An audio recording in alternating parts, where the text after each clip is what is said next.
Mr. Speaker, the member from Château-Lacolle just responded to a colleague's question, stating that we don't live in the same world. But my colleague lives in this same world where the National Assembly voted unanimously on a resolution requesting that Quebec have the right to opt out with full compensation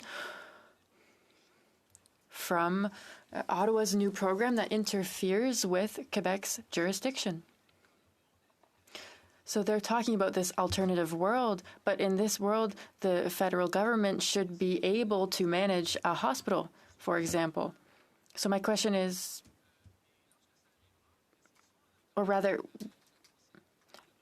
what I would like to know is if they agree with Quebec's right to opt out with full compensation when the government implements programs that intervene in Quebec's jurisdiction.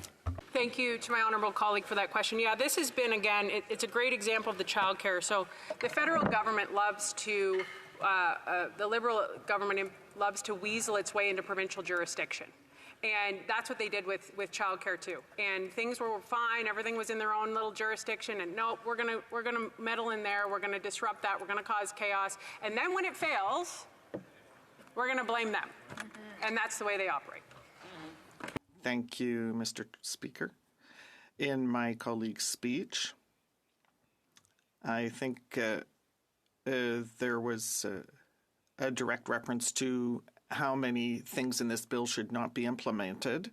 And I'm talking about jurisdiction, obviously, because it's not up to the federal government to decide on health matters in Quebec and other provinces. Does she have anything to add to that? Thank you. Peterborough. The honourable member for Peterborough-Kawartha. I thought I was done with questions. I didn't even hear that. 2 minutes. Thank you so much. I didn't realize I still had time. Mr. Speaker, absolutely we believe in provincial jurisdiction, and I think, again, you've just seen a federal government and a prime minister who wants more and more control wade into an area that has nothing to do with him, to do with their government.